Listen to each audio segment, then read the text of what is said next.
You ever wake up on Christmas morning, maybe, and realize you're completely alone? Not like, oh, I'm single this year, alone. I mean absolutely alone.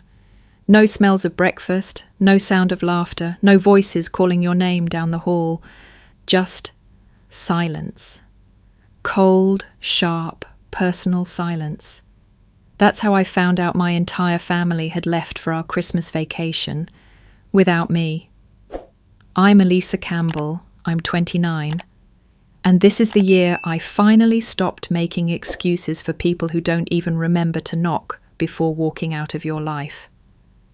December 25th, 8:42 a.m. The sun pushed through the gap in my curtains and landed straight across my face. I blinked a few times, groggy, then shot up like I'd been struck. 8:42? No, that can't be right. We were supposed to leave at 7 o'clock sharp. 4 SUVs, 6 cabins. I made the entire plan. I even created a shared Google Calendar with color-coded timelines. I never oversleep, especially not on days like this. I called out into the hallway. Mom, Dad, Sophia? No answer. I climbed out of bed barefoot and rushed down the hall. The air was freezing. My voice bounced back at me, the echo of someone trying to pretend they aren't panicking. The kitchen was quiet, too quiet, but something made it worse, the faint smell of cinnamon waffles. The kind I made last night, my signature, my contribution. The table still had a few half-eaten plates. Syrup puddled beside one plate, and a single mug sat half full near the sink, steam long gone. I turned toward the garage. The door was wide open. My parents' car? Gone. Sophia's car? Gone. The SUV we rented for the grandparents? Gone. My crossover? Still sitting there, alone, like me. For a full minute, I just stood in the freezing air, hair tangled, socks wet from melting snow tracked in. I looked out at the tire tracks leading away from the driveway like some twisted trail of breadcrumbs that never meant to be followed. I grabbed my phone. No messages, no missed calls. The family group chat, the one where we planned every single detail of this trip, hadn't even pinged since last night. My heart started beating in my ears. Maybe there was a mistake, I thought. Maybe they left, thinking I was in the other car. So I called my mum. She answered on the third ring. Her voice, light, effortless. "Elisa, you're up!" I swallowed. "I'm still at home." There was a pause. Then I heard her whispering, poorly muffled. "It's her. She's still there." Another voice, maybe Sophia, whispered back, "Oh my God." When Mum returned to the line, her tone had shifted. Not panicked, just cautious. "Oh, sweetheart, it must have been a mix-up. We all thought you were riding with Ethan and the cousins." "You thought?" I said, trying to keep my voice from cracking. "I told you last night we needed a head count. I reminded you, I even color-coded the car seating chart." I know. It was chaotic this morning. You know how it gets. Nobody double-checked." "Nobody noticed I wasn't there?" She hesitated. "Don't be upset, Elisa. Just fly out. We'll arrange a pickup." She said it like I had missed a dentist appointment. Not the holiday I'd spent 3 months planning, not the $15,000 vacation I had personally paid the deposit for, not the one where I wrapped 18 presents, made allergy-friendly cookies for the twins, and typed up the emergency contact list. "I'll call you later," I muttered, and hung up before she could say anything else. And then I sat. I sank down to the floor of my kitchen, my back against the fridge. Next to a bag of forgotten gift bows, I stared at nothing. Because how do you explain that feeling? When you realize no one forgot you by accident, they forgot you on purpose. It didn't matter how hard I worked, how many crises I fixed. I was always the one who made everything work, who filled the cracks, who stayed up late and woke up early. But I wasn't family. I was function. I used to think I was the glue that held us together, but glue doesn't get invited to the party. It just keeps the centerpiece from falling apart. That morning, I felt like the dumbest person in the world for believing that if I gave enough, they'd love me back. I pulled out my laptop to check flights. I still wanted to believe this could be salvaged. Instead, what I found changed everything. But that's chapter 2. If you've ever been ghosted by your own family, if you've ever felt like the only one trying to matter, this isn't just another sad Christmas story. This is one of those revenge stories where, for once, the quiet one doesn't stay quiet. And this time, the one left behind had the last move. Stick around. You won't want to miss what comes next. I don't know how long I sat on that kitchen floor. The tile was cold, my hands were colder, and still I sat there, surrounded by gift-wrap scraps and a mug that had once held peppermint hot cocoa. My mug, the one I used every Christmas morning since I was 16. It was 9:07 a.m. They were probably halfway through Nevada by now. Singing Christmas carols, passing around the gingerbread I baked last night, laughing about how Elisa probably packed too many socks again. They weren't worried, they weren't calling, they weren't even sorry, and the worst part, I wasn't even surprised. Because if I'm honest, this wasn't the first time my family forgot how to be a family. I remember my 26th birthday. Dinner was quiet. No cake, no candles, just microwaved pasta, and Sophia shrugging, saying, "Sorry, everyone's really busy this year." A week later, they threw a massive birthday party for Ethan at an Italian place. 20 guests, custom cake, and Sophia giving a toast about how Ethan makes everyone feel seen.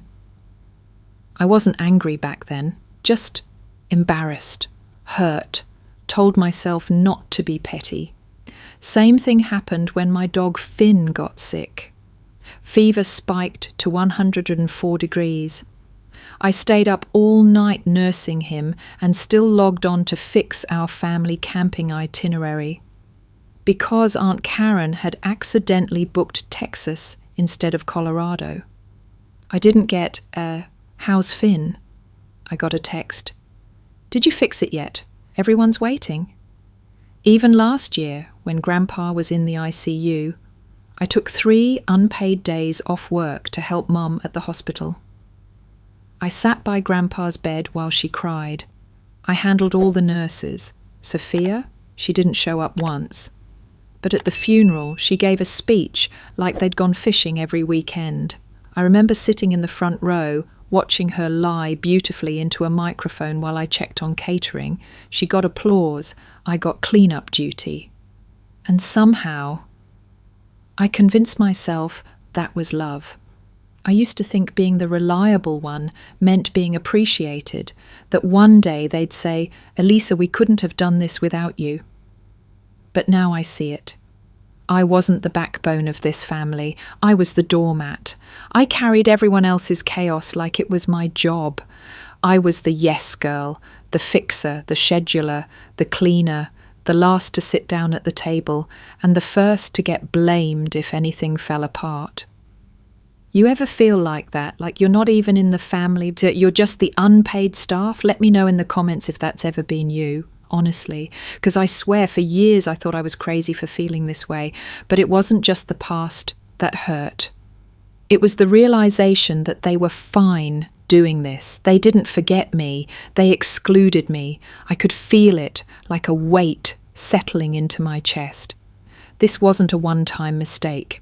This was the result of years of them deciding I was useful, not valuable. Because think about it, who else could book a resort, organise cabins for people with food allergies, print out vegan menus, wrap gifts for everyone's kids, and still be considered too controlling? Me. And I played right into it, every single time. I once overheard my uncle say, "I have that chronic single energy." Sophia laughed. I laughed too, because that's what you do when you don't want to be the problem. And yet, here I was, on Christmas morning, left behind like a coat someone forgot to grab. I finally stood up. My legs ached, my hands were still trembling. I picked up the gift baskets I'd arranged the night before, each tagged with names in gold marker. Sophia's was filled with her favourite skincare. Ethan's had a Nintendo gift card. Even Oliver, her fiancé, had a new leather wallet. I'd spent hours assembling them, all from my own savings that should have gone toward fixing my car or something for myself. But I hadn't bought anything for me in months, because family always came first, until now.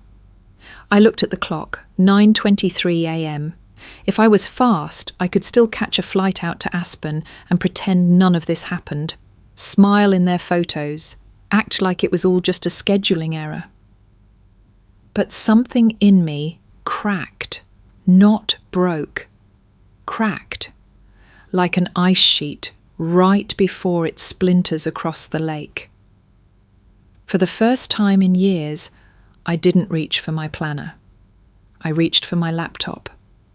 I wasn't flying to Aspen, not yet. I was going to figure out exactly how deep this betrayal ran, because something in my gut said this wasn't just forgetfulness, it was a plan, a deliberate decision, and if that was true, I was done being nice about it. By 10:10 a.m., I wasn't sad anymore. I was alert. You know that moment when your gut flips, not because you're hurt, but because your brain suddenly whispers, something's not adding up.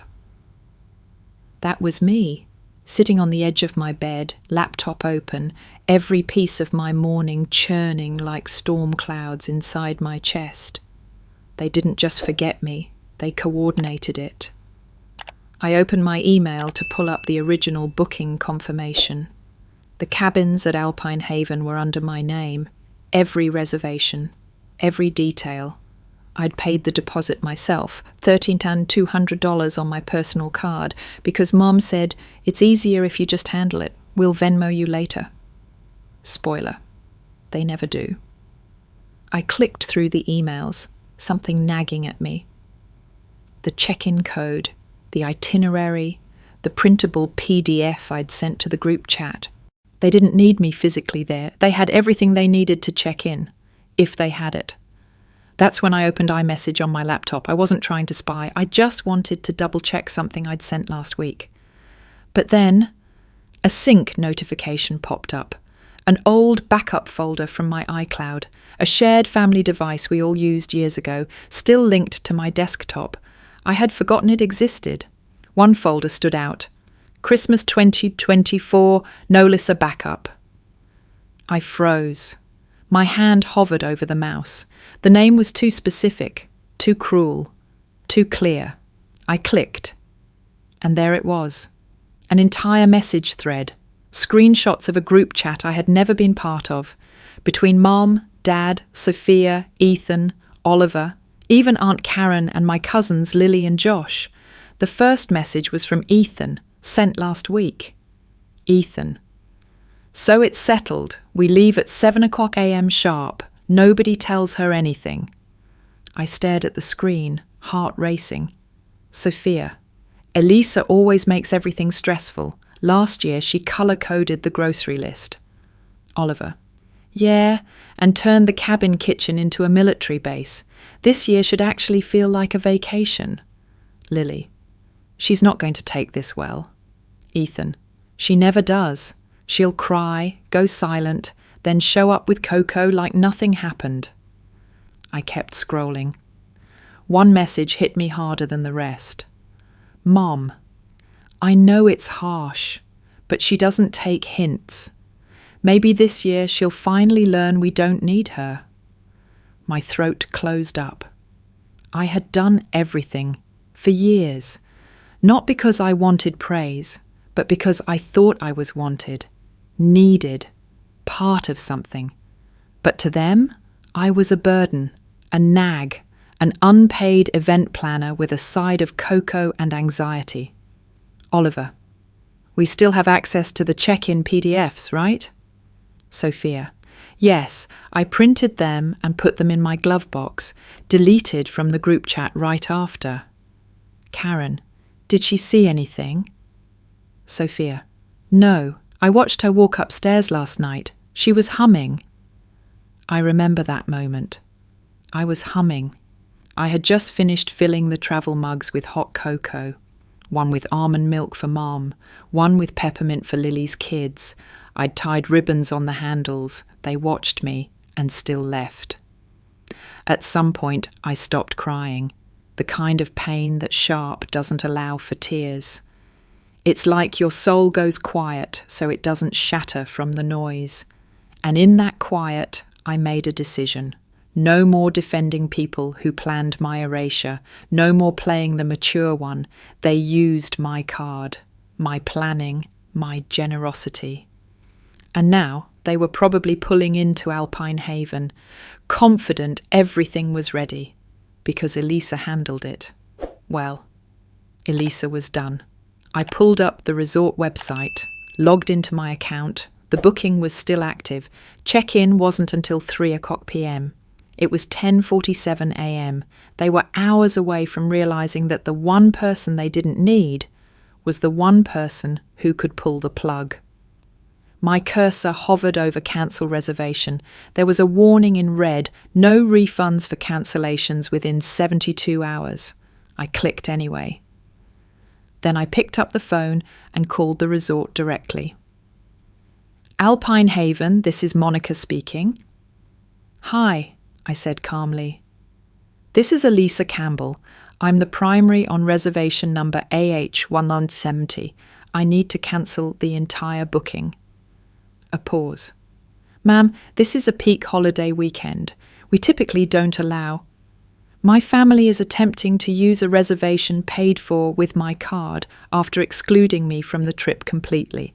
I'm happy to verify everything and accept the cancellation fees. Another pause. Then, let me transfer you to a supervisor.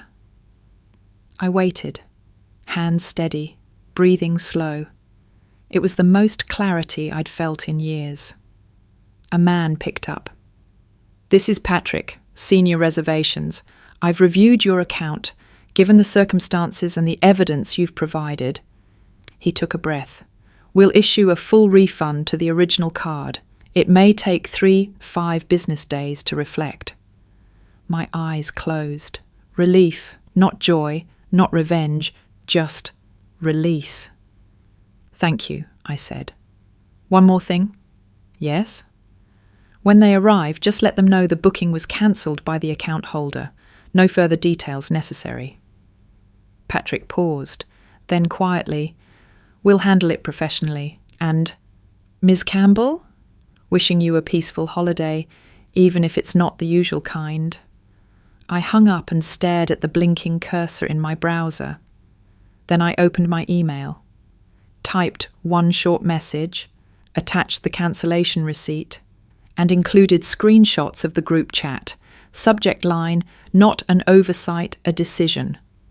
I scheduled it to send at exactly 3:01 p.m., right as they would be standing outside the front desk. Confused, not because I wanted to hurt them, but because I finally chose me. By 2:45 p.m., they were pulling into the resort. I knew because I'd tracked the route on Find My. Thanks, family iPad still logged into my account. Their 4 SUVs were parked at the snowy entrance of Alpine Haven. The kids were probably squirming in the back seats. I could practically see it, 16 people standing in the middle of a luxury mountain resort parking lot, dressed in their REI puffers and Lululemon leggings, looking around like someone else dropped the ball. And for once, it wasn't me. According to the timestamp, the email hit their inbox 1 minute before check-in. Subject line, not an oversight, a decision. Inside, the cancellation receipt, the group chat screenshots, a single sentence. If I'm not needed at the table, you won't need what I brought to it. I imagined the silence, the dread, the shame, or maybe the scramble to find someone else to blame. Because that's what they do best. You know what sound I didn't hear? Apology. No one texted, "I'm sorry." No one said, "We messed up." They were all too busy being inconvenienced. It was snowing lightly. The check-in counter had turned them away. The rooms were no longer reserved. And the nearby hotels, fully booked for the holidays. Ethan sent a photo. It was the entrance of Alpine Haven, covered in snow. Behind him, Mom was pointing at the front desk. Sophia looked frozen, literally and emotionally. Oliver had his arms crossed, standing beside the luggage like a man preparing for war. He captioned it, "You seriously left us homeless on Christmas." That's when I laughed, out loud. Because that's the thing about people like them. They'll gaslight you into believing you abandoned them right after they've left you behind like trash. At 4:10 p.m, I got a final message from Mom. "The receptionist says the reservation holder cancelled. Was that you? Why would you do that to your own family?" I didn't reply, because that wasn't a real question. It was a test, a guilt trip in disguise, a last-ditch attempt to reframe me as the problem, and I wasn't playing that game anymore. The truth is, they weren't homeless. They had cars, credit cards, each other. But what they didn't have was me. No one to sort the luggage tags, no one to remind them of Grandma's dairy allergy, no one to navigate the group rate ski passes or call the restaurant to make sure Lily's vegan boyfriend didn't get served pork stew again. They had everything, except the person who made everything work, and that was the real loss. Meanwhile, I was packing. Passport, check. Notebook, 2 books, yoga mat. Flight to Chiang Mai at 9:20 the next morning. I wasn't running away. I was finally walking away with my head up. And for once, I wasn't crying as I zipped the suitcase. I wasn't asking, "Will they miss me?" Because I already knew the answer. They didn't miss me. They missed the free labour, the emotional janitor, the human buffer. But that version of me was gone. I scheduled one last thing before bed. At exactly 8 a.m. the next morning, every person in that No Elisa group chat would receive a final email. No extra commentary, just a forwarded message from the resort confirming that the primary cardholder, me, had been fully refunded. And a footnote, I wasn't forgotten. I was erased, but not anymore. They thought I'd show up anyway, thought I'd fly out, shrug it off, smile in the background of family photos and pretend it didn't gut me, because that's who I'd always been. But they forgot something. Even quiet people have a breaking point, and when that silence finally speaks, it doesn't ask for a seat, it clears the entire table. By 8 a.m. the next morning, I was already at the airport. Hair in a loose braid, no makeup, hoodie, passport in hand, no drama, no one chasing me through security, no last-minute tears. Just me, boarding a flight to Thailand, while the people who left me behind were finally standing still with nothing left to take from me. I sat by the window at a quiet airport cafe and opened my laptop. Right on time, the final email sent itself out. Subject line, I wasn't forgotten, I was excluded, and now I'm done. I didn't check for replies. I didn't need closure. I didn't need their outrage. I didn't even need their guilt. All I needed was space. The plane lifted off at 9:24 a.m. As we rose above the snowy peaks of Flagstaff, I didn't feel sad, not even a little. I thought I'd cry, thought I'd feel that old ache in my throat, the one that always came when I imagined life without them. But instead, there was just stillness, a soft, slow breath, a quiet I hadn't felt in years. The kind that doesn't ask for forgiveness, the kind that doesn't wait to be invited, the kind that finally chooses peace over people who never picked you back. Chiang Mai was green and golden and gentle. I spent the first day barefoot in a bamboo bungalow, sipping lemongrass tea. The second day, I walked alone through the forest at sunrise, journal in hand, and cried for all the versions of me I'd stretched thin for people who never said thank you. The third day, I slept for 10 hours straight. No group texts, no guilt, no checking to see if they'd changed their minds. Because honestly, I didn't care anymore. Not out of bitterness, out of clarity. Some bridges need to burn so you can stop walking in circles. I came home 10 days later. The snow had started to melt in Flagstaff. The air was soft, like it had been holding its breath. I walked into my house, the one Grandma left me, and everything felt different.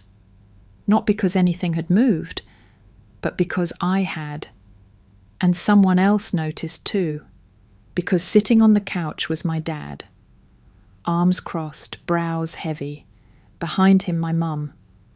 Silent, tired, small. And next to her, Sophia. Why she was there, I had no idea, but her purse was on the table like she planned to stay a while. I said nothing, walked straight into the kitchen, put on the kettle. Then came back and said, "If anyone interrupts me once, I walk away. Clear?" They all nodded. Good. I didn't scream, didn't slam my hand on the table, didn't pull out the email printouts or start listing their offences. I just spoke. I've paid every bill in this house since Grandma died. Mortgage, taxes, repairs, the roof last year, that was me. They stayed quiet. You always said, family doesn't keep score. But somehow you always knew how to keep track of what I owed, never what I gave. Mum shifted, but didn't speak. I read every message in that group chat, and before any of you try to say it was just a joke or we were stressed, I need you to know, I believed for years that being the reliable one would earn me love, but it only earned me silence. Sophia opened her mouth. I raised a hand. Don't. Then I breathed in and delivered the line I'd practiced on the plane. Starting next month, if you want to continue living here, rent is $1,850. Utilities separate. You'll receive a lease agreement via email. If you don't agree, you have 60 days to vacate. The room went still. Sophia looked like I slapped her. My dad let out a small bitter chuckle. "You gonna live here alone in a 3-bedroom house?" he asked. I smiled, slow and soft. "No," I said.